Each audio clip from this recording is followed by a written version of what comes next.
Hi, everyone. Welcome to another episode of Enjoy the Life You're Living.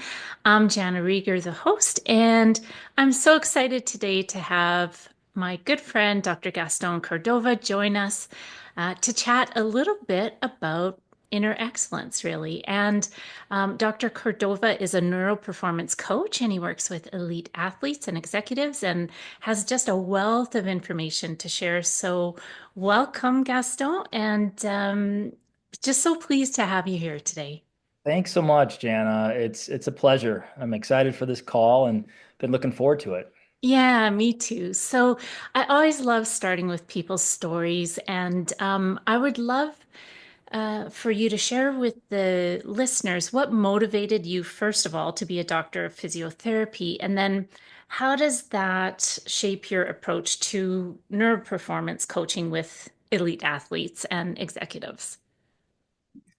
Yeah, well, it's quite a long road, and it's something that's been quite special to me as to how I got to where I am. And so when I was transitioning between graduating from undergrad with a biology degree, I was all set to go on to medical school. And that's what I always thought my whole road and my life path would be. I was very excited about orthopedics, and I always envisioned being an orthopedic surgeon. However, something in my last year and a half of college made me pause to just really explore forward and just really get clear on if that's what I wanted to Mm, devote my life to. And so, what I ended up doing, I ended up taking at least 1 year off to determine if medicine was truly the road I wanted to go into. mm, Being the son of a surgeon and being in the medical world since I was born, I was noticing some different trends. This was back in the late 90s. mm. And so, when I projected out, I ended up taking a pause. I ended up being a junior tennis coordinator for junior fitness for one of the number one tennis academies here in Chicago. Mm. And during that time, I intended to find some space and find some clarity. And what I found was this deep love for working with elite juniors, elite junior athletes. I ended up staying at that academy as a teaching tennis professional and the fitness director for a good 2.5 years. And Mm. during that time, one of my top students, his mother was a physical therapist, and she was an owner of uh, a few clinics here in the Chicagoland area. And I started really learning about the discipline and profession of therapy, so I pivoted and put all my effort into that. Ended up going into physical therapy because I thought I was going to be a sports med type of physical therapist, working for the Chicago Bulls or being on the ATP tour, maybe going to Wimbledon and doing all that. That's what my initial vision was. However, about in my second year of grad school as a PT student, we were devoted to neuroscience, and not many people realize that the discipline of neuro and neurophysiology and neuro rehab is a major component of what we learn as physical therapists. Mm. So I was absolutely obsessed with the year and a half of neuro, of how the brain and body is connected Yeah. to rehab and recover neurosensory patterns to help a patient post-stroke regain function of being able to bring a fork to their mouth, doing a certain amount of reps and modalities. And so it was interesting because after I graduated, I did step into the world of sports medicine, but my earliest mentor in life, he was a sports performance coach, and he owned the tennis academy that I was at my whole life, but he had moved on to a very expansive career of being one of the top authors, speakers, and performance coaches to some of the best athletes in the whole world. And Mm. so, in my second year as a professional physical therapist working with athletes in sports med, he recruited me to leave PT and to become his primary assistant coach. So, I was his chief assistant coach for 2.5 years. traveling the world, understanding the mindset of elite performers in Yeah. sports, business, life. And from there, what I started doing in my last year with him was really diving into the neuro component of human performance and elite Mm. mindsets. Mm. And this was in 2008, 2009, not a time where many people were diving into the applied science of human performance. Mm-hmm. My mind was just so curious on the components of the brain, the nervous system regulation to help the mind get Mm. into these spaces to access poise under pressure, to be able to really get clear what parts of the brain and nervous system govern the experiences of a flow state. So, Mm. what I started doing in my last year with him, and then moving on when I created my own coaching company, I focused all my efforts into the applied science of neuro performance training to understand how the brain and body is wired to train states of mind and to access the flow state. And Mm. so in 2010 is when I created my company, stepped away from the situation I was in, and really dove into the brain nervous system elements of optimized human performance. And so for 15 years now, that's what I've dedicated my style of coaching and my methods of coaching uh, primarily based on that. And so that's how I came to be where I'm at now as a neuroperformance coach. And it's been exciting interfacing with Jim Murphy and Inner Excellence and all of what I've been able to collaborate with him for over 10 years now. And so Yeah. that's a pretty fun story too, as to how he and I became like brothers and collaborated our coaching methods together. Yeah, for sure. I'd love to hear more about inner excellence, and how that relates to being your best you. And another word that you said a few times was flow, right? So it's the neuro part is very brain oriented, but flow kind of like it sort of pushes you, it gets beyond just the neurological system, I guess. And so, if you could talk a little bit about that and inner excellence, if they relate to how they relate, and would love to hear more about that. Yeah, absolutely. And I love that you acknowledge that the whole experience of the flow state. So all of us going through our own personalized human experiences, we've experienced that elusive flow state. And so when bringing a lot of my concepts based in science to the inner excellence framework, it was just such a beautiful marriage of philosophies and disciplines because the inner excellence mindset is one in which our athletes, our performers, our business leaders, they're experiencing a type of mindset where you're fully engaged in the moment. And we say heart, mind, body. So in the Mhm. inner excellence terminology, we speak of it as heart, mind, body, fully detached with what you're trying to do or the results you're trying to achieve. So Hmm. when we're in that fully present state, heart, mind, body, uh, leading with love, wisdom, and courage, we could equate that to experiencing the flow state. You're Hmm. fully present, you're not thinking, you're experiencing.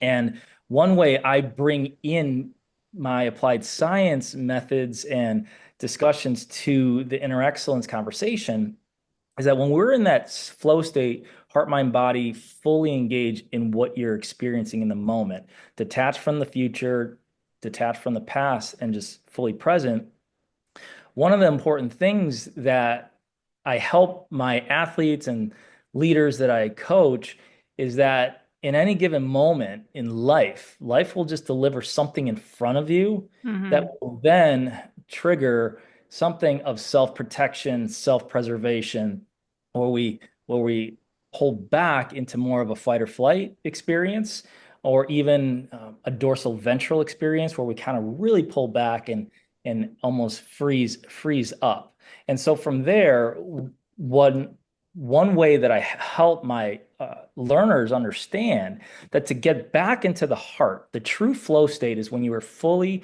heart-centered. Your life, your performance is heart-centered. We use the word heart interchangeably with spirit, soul, that deeper essence of you, that the observer behind what's going on, where it's just in this ability to just move moment by moment through the experience. And so, if we're in an environment that feels unsafe, unwelcoming, it shuts off that access to the heart, and it has the person get stuck in their mind and their head.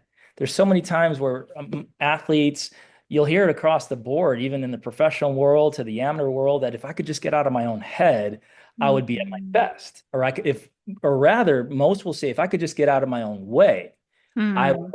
I'll perform at my best. But I've not heard anybody really make a distinction of what does that mean, getting out of your own way. So what we're Mm-hmm. here to show is that when the environment presents itself in a way that's triggering, we step out of that flow state of full engagement forward in the moment, and we get stuck in our head. So in our own way means we're in our self-centered space of the ego, where we're in a moment of self-protection, self-preservation, self-rejection, self-inflation, all these elements of the ego. And so when I guide my learners back to the heart, I speak of how the body, the first gateway back to the heart, is we must balance the body, the self-regulation, the nervous system, balancing components to help bring the brain wave speeds down to a more manageable space, so that when we balance the body, we beautify the mind so that we have a pathway back to the heart. Mm-hmm. Start there. So that's where marrying in all of the neuroscience methods of the bottom up approach to human performance is helping people truly have a clear pathway, that we get clear and comfortable on how to manage the body's reaction, the physiologic reaction to stress, danger, fear, bring the body back to balance, that then helps the mind find beauty and presence. And that's what guides a performer back into a heart-centered moment, stretch it to a heart-centered performance, and ideally a heart-centered life. Yeah. It's amazing. When I'm listening to this, I'm stepping into my own world as being an entrepreneur. And I think that in many cases, and I could imagine this also for elite athletes, there's been almost like a rejection of the heart or a non-recognition of the heart. And as a society, it seems we're very brain focused, head focused. So how have you found convincing people who are very much probably control freaks, in many ways? They want to control their environment and control the world. How hard is it to convince them to get into their heart? Yeah, that's a fantastic question. And one of the ways I've helped people reflect and have a reference point of some of the moments in life, apart from, say, their vocation, their job, their sport, of what is it like to feel full love, joy, peace in the moment, where you're truly in a space of peace, safety, and you're in this space where you're able to just engage with what's in front of you. And so with that, I bring in examples of say, I grew up playing piano my whole life. I started at the age of 5, and I still play till now. And you hear musicians speak of playing a piece by heart. That, oh yeah, Mhm. I could play the Moonlight Sonata by heart. And when we pause and say, hey, what does that mean? Because we all say certain things, I take it a step further to be like, I'm curious, what does that truly mean? And Yeah. so when I help somebody be like, was there ever an experience where you weren't thinking and you were just experiencing? You were in a state of complete freedom. Belief, focus, and freedom. Those are the three other components of what we share with our inner excellence athletes and elite performers. Always playing or performing with your BFF. Yeah. Belief, focus, and freedom. And so to help somebody really wrap their mind around a heart-centered moment, it's one where you feel fully free and you are surrendering to the things in front of me. There are many things that are just not in my control, Mm-hmm. and they will never be in my control.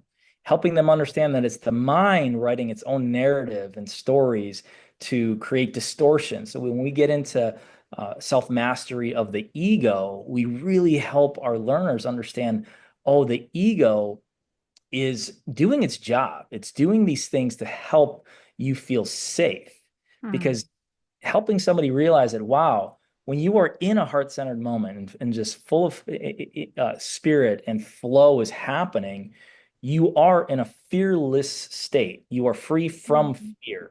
Yeah. And so my favorite line from Jim Murphy is selfless is fearless. Mm-hmm. Selfless is fearless because when you are at your absolute best in a flow state, heart-centered, you have no fear and you're Mm-hmm. just engaging with what's in front of you. You have welcome, open arms with whatever's in front of you, even if it's a moment of adversity or challenge.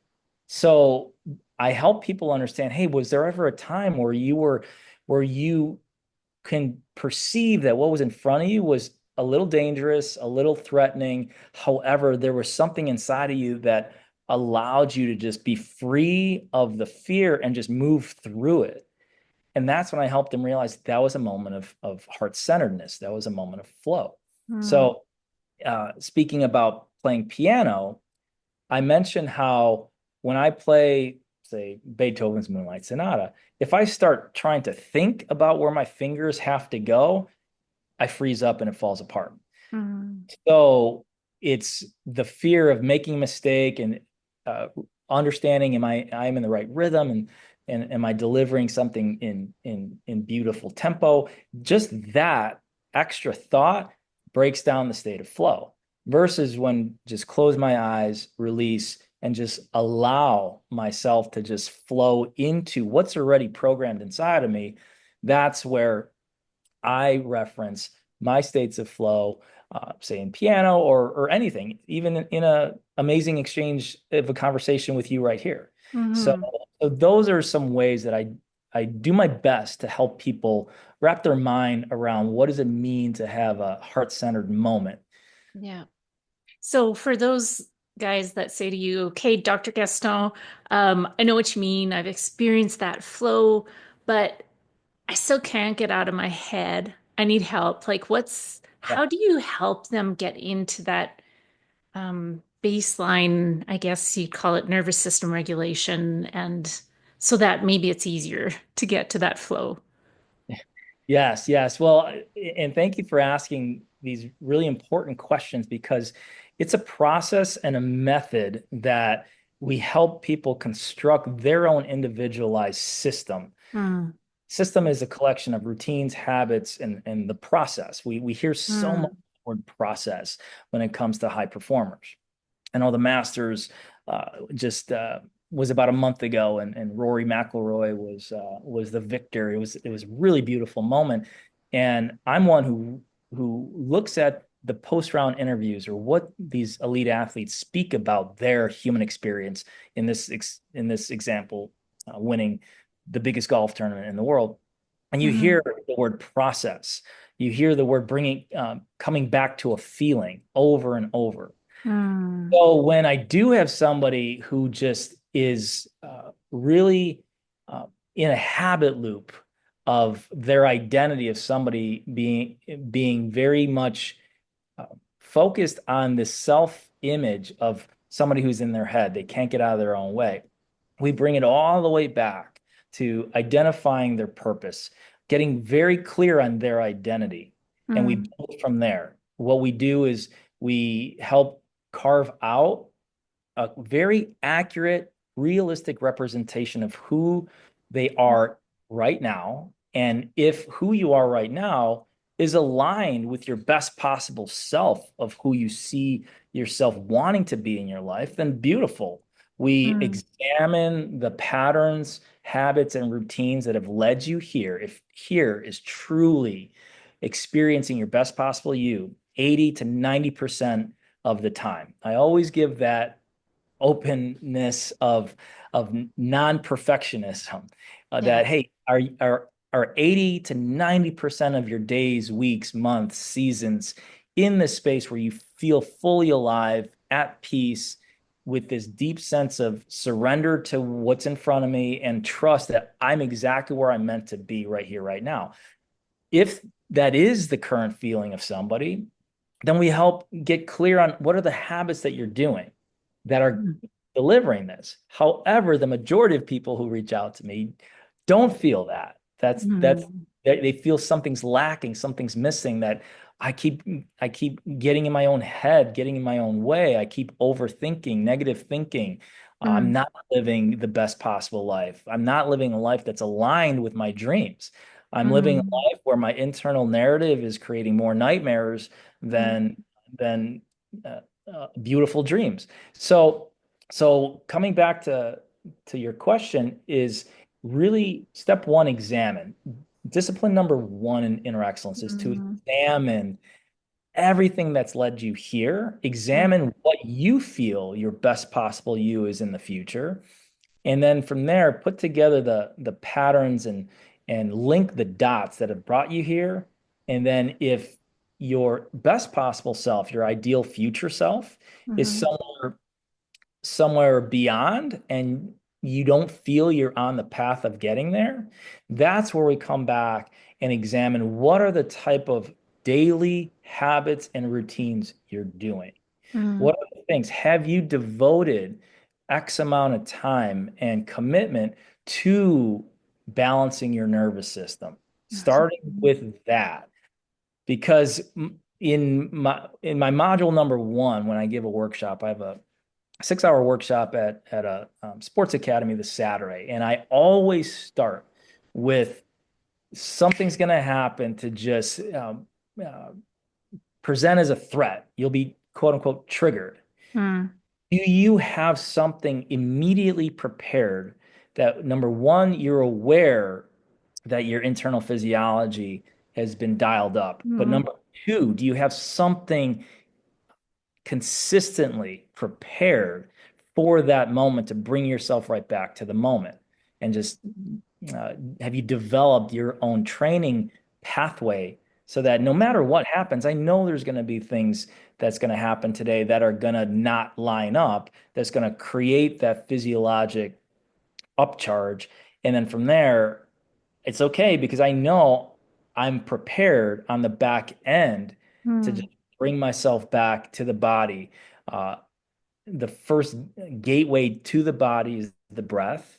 mm, And there, I ask them, how practiced are you? And we do a full audit of what are your daily habits, your weekly habits to train this part of your nervous system that does bring your nervous system into balance, bring your brain waves from what's called a high beta state, which is that high stress state where you're scanning for fears, and then bringing it down to more of a mid-level or low beta so then you could find your way into what's called an alpha state, which is that moment by moment experience. It's that flow state. So yeah, it's something I'm super passionate about of really examining all the elements of an individual and getting clear on their habits. And if there are habits they've never even heard of, now we give them hope. It's like, hey, as you start doing these specific practices, and now with the technologies and modalities out there, we actually can show evidence that the nervous system is getting better and better and better every day in every way, becoming better and better and better. I love that phrase. So, mm, yeah, that's a in a nutshell, the first component of when I do help somebody new find these new pieces of them. We get into belief systems. We get into how did your beliefs get to where they are today, and are they aligned mm, with your best possible self. So we do a lot of subconscious work. We examine ego. I explain the elements of the ego, of how your mind is not you. This deeper essence of you, your heart-centered you, isn't your mind. And there's these parts of your mind, these unhealed parts that have been lingering for some people decades. I work with Mhm. a world-class bridge professional in his 70s. And the world of competitive bridge is a fascinating one because there's so much thought and analysis. Mm-hmm. People who have had these internal habits that have ran for decades. And so all I do is introduce new habits to start dialing down some of the habits that aren't aligning with their best possible self, and then start introducing new habits that do. Yeah, fantastic. And you mentioned another word, breath, and breath work. And what has been your experience in terms of people's understanding of what doing daily practice with breath work can do for them?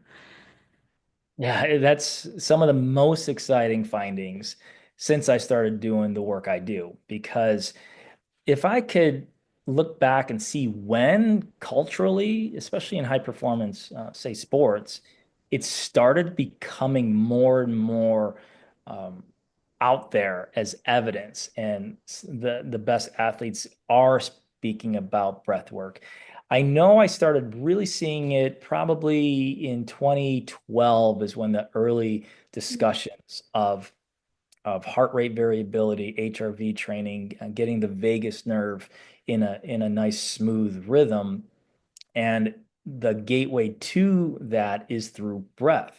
And so when I've seen this probably a good 10 years, now over the last few years, it's becoming more and more uh, commonplace in terms of high performance training is to we begin with breath. It is the first access point to the nervous system is the breath. And so that's where I always begin. It's powerful. I love that your product, Breath, is become such a huge component of helping people see that as you start doing this, and as you do it per a certain exercise prescription, and I pull that terminology from my world of physical therapy. So physical therapists say it's a musculoskeletal issue of the shoulder. There's an initial assessment. There's um, there's then the diagnosis of what's going on, but then there's the plan of how to help rehab that, say, that rotator cuff. And so there's a frequency, there's certain exercises that have to be done, and then there's checkpoints as to see how's that range, how's that strength, how's that pain changing, are the metrics changing? Back Mhm. in the day, there were no clear ways to measure the effects of breath. But now, with science, with technology, with these modalities, that's where I'm seeing so many aha moments in the people that I work with, but more importantly, hope. What's really, Mhm. really fun, especially in the younger generation, I've got elite college players and young professionals in the world of elite sports that the days of, hey, take my word for it, do this breath practice, do your visualization, you'll get better. Those days I feel are almost gone. Nowadays, the mindset is they're people are working with, especially this young generation, they want to see evidence that if I Yes. put in time at this, say 3 to 5 minutes a day for 5 to 6 days a week, I want to know that I'm going to get a return on that investment of breath work. And the beautiful thing with what we're seeing with technology and science is that, okay, here you go. If you do this, follow this prescription to a T, we'll revisit in a month and you're going to see the changes empirically on a dashboard. There's this HRV measuring modality and format I use to measure somebody's improvements. And that just gives this, number one, the hope that things are getting better. They then have a reference point of, wow, I have been performing better. I have been feeling more peace, relaxation. I have been feeling more control in situations where in the past I would spiral out of control. Now I have much more of a consistent handle on the same things that would unravel me in the past. Now, since I've been doing this work, I do have a subjective observation that I have a better handle, but then now I have objective quantifiable information that, whoa, my nervous system is improving. So yeah, it's an exciting time to be in this type of calling. Yeah, definitely. I know for myself, when you see those numbers change, and some are immediate, like heart rate, seeing that immediate change in stress levels come down from just one session of breath work is like automatically immediately reinforcing. And then over time, watching HRV come up, it definitely is something that helps the buy-in. But I think, like you said, there's also these soft skills, if you want to call it that, that you start realizing, like, wow, I am more calm.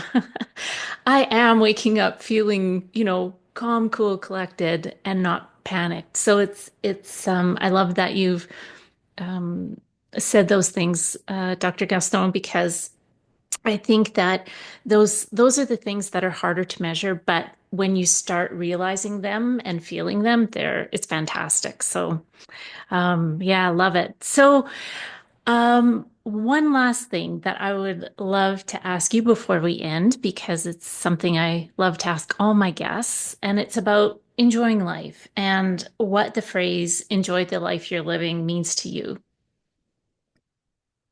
Enjoy the life you're living.